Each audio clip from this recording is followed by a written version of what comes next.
हमारी सफलता सिर्फ हमारी क्षमता पर नहीं, बल्कि हमारी सोच पर निर्भर करती है।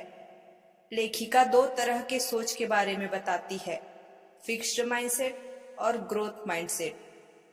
फिक्स्ड माइंडसेट, स्थिर मानसिकता। फिक्स माइंडसेट वाला व्यक्ति मानता है, मैं जैसा हूं वैसा ही हूं।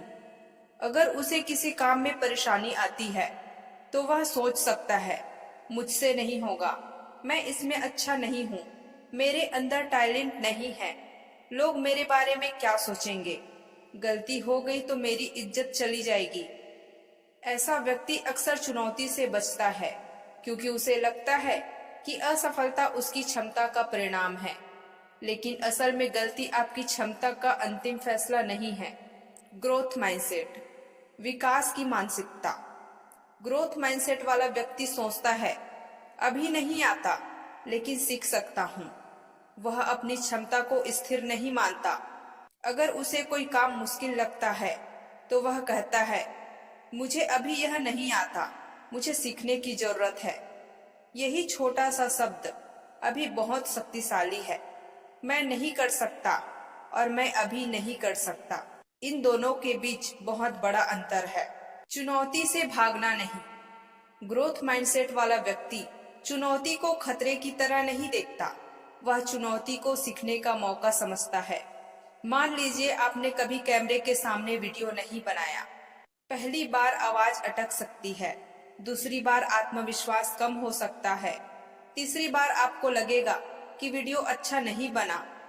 फिक्स्ड माइंडसेट कहेगा, मैं वीडियो बनाने के लिए नहीं बना हूँ। ग्रोथ माइंडसेट कहेगा, आज अच्छा नहीं बना, लेकिन अगली बार थोड़ा बेहतर बनाऊंगा। यही सोच धीरे धीरे व्यक्ति को बदलती है। फेलर, असफलता का मतलब क्या है? किताब की बहुत महत्वपूर्ण संदेश है, असफलता आपकी पहचान नहीं। अगर आप किसी काम में असफल हुए हैं तो इसका मतलब यह नहीं कि असफल व्यक्ति हैं।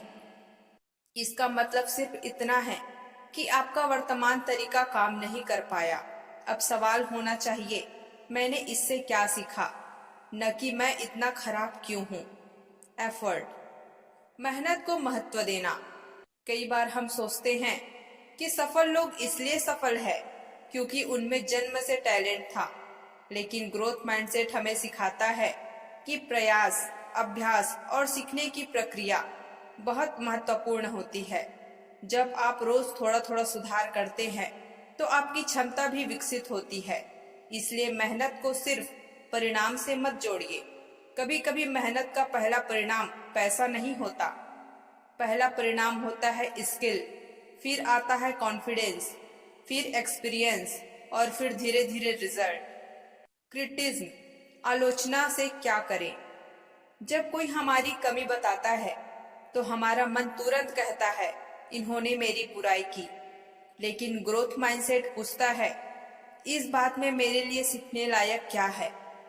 हर आलोचना सही नहीं होती, लेकिन अगर आलोचना में थोड़ी भी सच्चाई है तो वह हमारे लिए सुधार का रास्ता बन सकती है। इसलिए आलोचना सुनते समय अपने अहंकार को थोड़ा पीछे रखिए और सीखने वाले व्यक्ति की तरह सोचिए। दूसरों की सफलता देखकर जलना नहीं। फिक्स्ड माइंडसेट में दूसरों की सफलता देखकर व्यक्ति सोच सकता है, वह मुझसे आगे निकल गया। ग्रोथ माइंडसेट सोचता है, उसने ऐसा क्या सीखा या क्या किया जिससे वह आगे बढ़ा, मैं उससे क्या सीख सकता हूँ। यानी दूसरे की सफलता आपके लिए खतरा नहीं है, वह आपके लिए एक उदाहरण बन सकती है। किसी सफल व्यक्ति को देखकर यह मत सोचिए, मेरे पास उसके जैसी किस्मत नहीं है। पूछिए, उसकी जर्नी से मैं क्या सीख सकता हूँ। कंफर्ट जोन से बाहर निकलना। ग्रोथ तब होती है जब हम ऐसी चीजें करते हैं जिसमें हमें अभी पूरी तरह कॉन्फिडेंस नहीं है। नई स्किल सीखना, कैमरे के सामने बोलना, लोगों के सामने स्पीच देना, नई किताब पढ़ना, अपनी गलतियों को स्वीकार करना, फीडबैक लेना। शुरुआत में अनकंफर्टेबल लगना, लेकिन याद रखिए, जहाँ चैलेंज है वही लर्निंग का मौका आता है। बच्चों और युवाओं को कैसे प्रोत्साहित करें? किताब का एक महत्वपूर्ण संदेश यह भी है कि बच्चों को सिर्फ यह कहना तुम बहुत इंटेलिजेंट हो हमेशा सबसे अच्छा तरीका नहीं है, क्योंकि बच्चा अपनी पहचान इंटेलिजेंस से जोड़ सकता है। जब उसे मुश्किल काम मिलेगा तो वह सोच सकता है, अगर मैं इसमें असफल हुआ तो लोग मुझे इंटेलिजेंट नहीं समझेंगे। इसके बजाय उसके प्रयास, रणनीति और सीखने की प्रक्रिया की प्रशंसा करना ज्यादा उपयोगी हो सकता है। जैसे तुमने हार नहीं मानी, तुमने दूसरा तरीका आजमाया, तुमने अपनी गलती से सीखा। इससे सीखने वाली मानसिकता मजबूत होती है। सक्सेस की असली परिभाषा। सक्सेस का मतलब सिर्फ यह नहीं है कि आज आप कहाँ हैं। सक्सेस का एक बड़ा हिस्सा है आप कल से कितने बेहतर हुए। अगर आज आप कल से थोड़ा ज्यादा जानते हैं, थोड़ा बेहतर बोलते हैं, थोड़ा बेहतर सोचते हैं, थोड़ा बेहतर काम करते हैं, तो आप आगे बढ़ रहे हैं। ग्रोथ माइंडसेट का मतलब है कंपैरिजन विथ अदर से ज्यादा कंपैरिजन विथ योरसेल्फ। अब इस किताब की सबसे बड़ी सीख, मान लीजिए आपके सामने दो रास्ते हैं।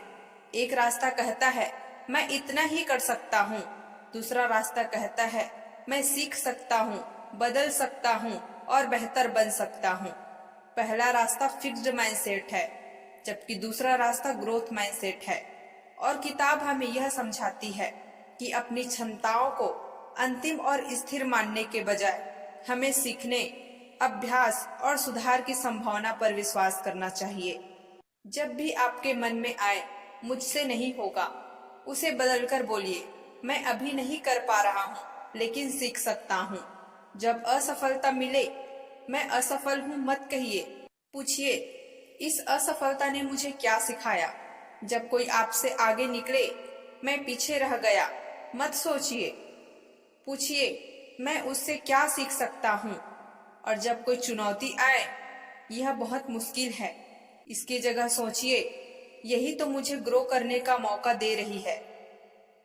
माइंडसेट बदलता है तो आपका नजरिया बदलता है, नजरिया बदलता है तो आपके फैसले बदलते हैं, फैसले बदलते हैं तो आपकी आदतें बदलती है, और जब आदतें बदलती है तो आपकी जिंदगी बदल सकती है। इस किताब के सबसे महत्वपूर्ण और खूबसूरत सीख शायद यही है, आपकी आज की क्षमता आपकी अंतिम क्षमता नहीं है। आप सीख सकते हैं, आप सुधार सकते हैं, आप आगे बढ़ सकते हैं। बस अपनी सोच को मैं नहीं कर सकता से मैं सीख कर सकता हूँ में बदलना शुरू कीजिए। अगर इस वीडियो ने आपको सोचने पर मजबूर किया है तो मेरे चैनल को लाइक, सब्सक्राइब और फॉलो जरूर कीजिएगा। धन्यवाद।